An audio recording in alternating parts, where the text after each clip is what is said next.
Hello friends, welcome to my YouTube channel online news website. दोस्तों लोग आज बात कर रहे हैं भारत की अर्थव्यवस्था में चैप्टर नंबर 34 में हाई कोर्ट के बारे में। आगे हम लोग बात करते हैं यहाँ पर उच्च न्यायालय की स्वतंत्रता के बारे में, उच्च न्यायालय का न्याय क्षेत्र एवं शक्तियों के बारे में बात करेंगे। दोस्तों पहले बात करते हैं उच्च न्यायालय की स्वतंत्रता। दोस्तों उच्च न्यायालय को सौंपे गए कार्यों के प्रभावी निष्पादन हेतु उच्च न्यायालय की स्वतंत्रता अत्यंत आवश्यक है। इसे अतिक्रमण, दबाव, हस्तक्षेप से मुक्त होना चाहिए। बिना डर के व पक्षपात के न्याय करने की छूट होनी चाहिए।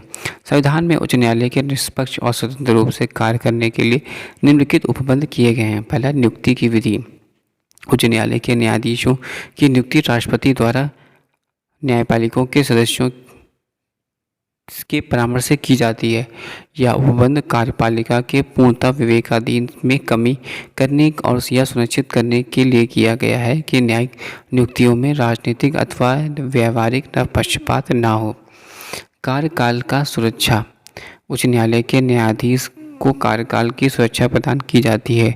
उनका राष्ट्रपति द्वारा हटाया जा सकता है। दोस्तों उनको संविधान के उल्लिखित विधि और आधारों पर सिर्फ राष्ट्रपति द्वारा हटाया जा सकता है। इसका तात्पर्य यह है कि केवल राष्ट्रपति के प्रसाद पर्यंत पर ही नहीं रहते, यद्यपि उनकी नियुक्ति राष्ट्रपति द्वारा की जाती है। यह इस तथ्य से स्पष्ट है कि अब तक किसी उच्च न्यायालय के किसी भी न्यायाधीश को हटाया नहीं गया। निश्चित सेवा शर्तें। उच्च न्यायालय के न्यायाधीशों का वेतन, भत्ते, विशेषाधिकारों, अवकाश एवं पेंशन का निर्धारण समय समय पर संसद द्वारा किया जाता है, लेकिन उनकी नियुक्ति के बाद सेवा वित्तीय आपातकाल में इनमें कमी नहीं की जा सकती। इस तरह उच्च न्यायालय के न्यायाधीशों की सेवा शर्तें उसके कार्यकाल तक यथावत रहती हैं। संचित निधि पर भारतीय व्यय। न्यायाधीश एवं स्टाफ के वेतन एवं भत्ते, पेंशन और उच्च न्यायालय का प्रशासनिक खर्चा संबंधित राज्य की संचित निधि पर भारित है। इस तरह राज्य विधानमंडल में इस पर कोई भी मतदान नहीं हो सकता। ध्यान देने योग्य बात है कि उच्च न्यायालय के न्यायाधीश की पेंशन भारत की संचित निधि से दी जाती है, न कि राज्य की संचित निधि से। पाँचवा पॉइंट, न्यायाधीशों के कार्य पर चर्चा नहीं की जा सकती। संविधान एक उच्च न्यायालय के न्यायाधीश के आचरण पर संसद अथवा राज्य विधानमंडल के चर्चा पर प्रतिबंध लगा सकता है, लेकिन सिवाय उस स्थिति में जब संसद के महाभियोग प्रस्ताव विचाराधीन हो। छठा, सेना निवृत्ति के बाद वकालत पर प्रतिबंध। उच्च न्यायालय की सेना निवृत्त स्थायी न्यायाधीश भारत में उच्चतम न्यायालय और अन्य उच्च न्यायालयों के अलावा किसी भी न्यायालय में अथवा प्राधिकारी के सामने बहस अथवा कार्य नहीं कर सकता। इससे यह सुनिश्चित होता है कि वे भविष्य में किसी भी लाभ की आशा से किसी के साथ पक्षपात ना करें। सातवां, अपनी अवमानना के लिए दंड देने की शक्ति। उच्च न्यायालय किसी भी व्यक्ति को अपनी अवमानना के लिए दंड दे सकता है। इस प्रकार कोई भी इसके कार्यों और निर्णयों की आलोचना या विरोध नहीं हो सकता। यह शक्ति उच्च न्यायालय के प्राधिकार, गरिमा और उनके सम्मान को बनाए रखने के लिए दी गई है। आठवां पॉइंट, अपने कर्मचारियों की नियुक्ति की स्वतंत्रता। उच्च न्यायालय का मुख्य न्यायाधीश अपने अधिकारियों एवं कर्मचारियों की उच्च न्यायालय के बिना कार्यपालिका के हस्तक्षेप में नियुक्ति कर सकता है। वह उनकी सेवा शर्तें भी तय कर सकता है। नवा, इसके न्यायिक क्षेत्र में कटौती नहीं की जा सकती। उच्च न्यायालय के संविधान में उल्लेखित न्यायिक क्षेत्र और न्यायिक शक्तियों को न तो संसद द्वारा और न ही राज्य विधानमंडल द्वारा कम किया जा सकता है, लेकिन अन्य मामलों में इसके न्यायिक क्षेत्र एवं शक्ति को संसद एवं विधानमंडल द्वारा परिवर्तित किया जा सकता है। 10वां, कार्यपालिका से पृथक्करण। संविधान राज्यों को निर्देशित करता है कि लोक सेवाओं में न्यायपालिका को कार्यपालिका से अलग रखने के लिए कदम उठाए जाएं। इसका अर्थ है कि कार्यपालिका प्राधिकारियों को न्यायिक शक्तियां नहीं रखनी चाहिए। इसके परिणामस्वरूप इसके क्रियान्वयन पर न्यायिक प्रशासन में कार्यपालिका के प्राधिकारियों की भूमिका समाप्त हो गई है। उच्च न्यायालय का न्याय एवं क्षेत्र एवं शक्तियाँ। उच्चतम न्यायालय की तरह ही उच्च न्यायालय को भी व्यापक एवं प्रभावी शक्तियां दी गई हैं। यह राज्य में अपील करने का सर्वोच्च न्यायालय होता है। यह नागरिकों के मूल अधिकारों का रक्षक होता है। इसके पास संविधान की व्याख्या करने का अधिकार होता है। इसके अलावा इसमें इसकी पर्यवेक्षक एवं सलाहकार की भूमिका होती है। यद्यपि संविधान में उच्च न्यायालय की शक्तियों एवं क्षेत्राधिकार के बारे में विस्तृत उपबंध नहीं किए गए हैं। इससे संविधान में त्वरित न्यायीकरण की तरह बताया गया है। इसमें केवल इतना कहा गया है कि एक उच्च न्यायालय का क्षेत्राधिकार और साखियाँ वही होगी जो संविधान के लागू होने से तुरंत पूर्व थी। लेकिन एक चीज़ और जोड़ी गई है कि वह राजस्व मामले में उच्च न्यायालय का क्षेत्राधिकार संविधान में उच्च न्यायालय के कुछ अतिरिक्त शक्तियाँ अन्य उपबंधों के द्वारा, जैसे कि न्यायाधीश, पर्यवेक्षण की शक्ति, परामर्श की शक्ति आदि भी दी गई है। इसके अलावा यह संसद और राज्य विधानमंडल को उच्च न्यायालयों की शक्तियों एवं न्यायिक क्षेत्र के परिवर्तन की शक्तियाँ देता है। वर्तमान में उच्च न्यायालय की निम्नलिखित न्यायिक क्षेत्र और शक्तियाँ प्राप्त हैं। पहला, प्रारंभिक क्षेत्राधिकार। दूसरा, न्यायाधीश या रिट क्षेत्राधिकार। तीसरा, अपीलीय क्षेत्राधिकार। चौथा, पर्यवेक्षीय क्षेत्राधिकार। पांचवा, अधीनस्थ न्यायालयों पर नियंत्रण। छठा, अभिलेख का न्यायालय। सातवां, न्यायिक समीक्षा की शक्ति। उच्च न्यायालय में वर्तमान क्षेत्राधिकार एवं शक्तियों पर पहला, संवैधानिक उपबंध। दूसरा, एक तत्व अभिलेख। तीसरा, संसद के अधिनियम। चौथा, राज्य विधानमंडल के अधिनियम। पांचवा, भारतीय दंड संहिता 1860। छठा, आपराधिक प्रक्रिया संहिता 1973 और नागरिक प्रक्रिया संहिता 1908। इससे पहला आता है प्रारंभिक क्षेत्राधिकार। इसका अर्थ है कि उच्च न्यायालय के विवादों की प्रथम दृष्टता सुनवाई सीधे ना कि अपील के जरिए करने का अधिकार है। यह निम्नलिखित मामलों में विस्तारित है। पहला, आधिकारिकता का मामला, वसीयत, विवाह, तलाक, कंपनी कानून एवं न्यायालय की अवमानना। दूसरा, संसद राज्यों के विधान मंडल सदस्यों के निर्वाचन संबंधी विवाद। तीसरा, राजस्व मामले या राजस्व संग्रहण के लिए बनाए गए किसी अधिनियम अथवा आदेश के संबंध में।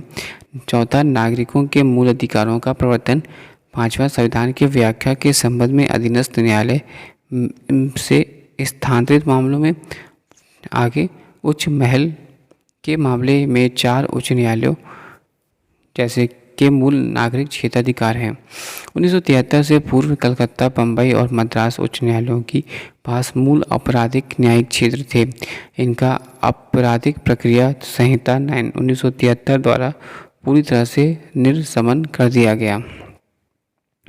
रिट क्षेत्राधिकार। संविधान के अनुच्छेद 226 एक उच्च न्यायालय को नागरिकों के मूल अधिकारों के प्रवर्तन और अन्य किसी उद्देश्य के लिए बंदी, प्रत्यक्षीकरण, परामर्श, देश उत्प्रेषण, प्रतिषेध एवं अधिकार प्रक्षेपा किसी अन्य उद्देश्य के लिए पद का अर्थ एक सामान्य कानूनी अधिकार का प्रवर्तन। यदि न्यायाधीश के कारण किसके क्षेत्राधिकार राज्य क्षेत्र की सीमाओं में है तो उच्च न्यायालय किसी भी व्यक्ति, प्राधिकरण और सरकार को अपने क्षेत्राधिकार राज्य क्षेत्र की सीमाओं के अंदर बल्कि इसके बाहर भी न्यायाधीश दे सकता है।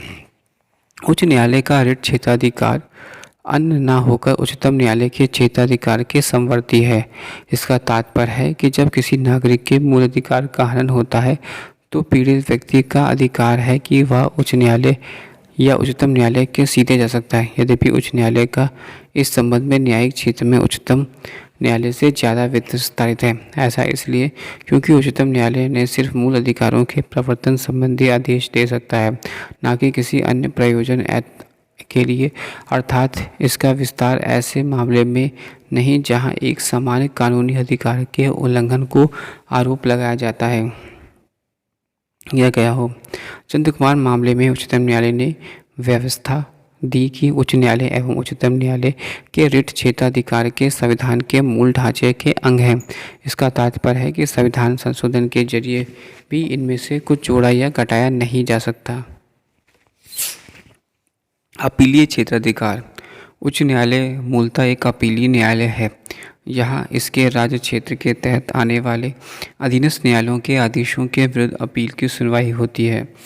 यहाँ दोनों तरह के सिविल एवं आपराधिक मामलों के बारे में अपील होती है। इस प्रकार अपीलीय क्षेत्राधिकार में उच्च न्यायालय का न्यायिक क्षेत्र इसके मूल न्यायिक क्षेत्र में ज़्यादा विस्तृत है।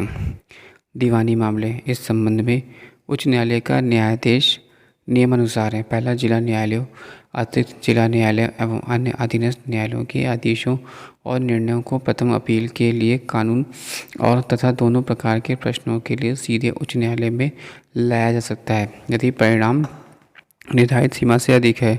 दूसरा, जिला न्यायालय एवं अन्य अधीनस्थ न्यायालयों के आदेशों और निर्णय के विरुद्ध दूसरी अपील जिसमें कानून का प्रश्न हो। तीसरा, कलकत्ता, बम्बई और मद्रास उच्च न्यायालय में अंततः न्यायालयीय अपील का प्रावधान है जब उच्च न्यायालय का कोई एक न्यायाधीश मामले पर निर्णय देता है।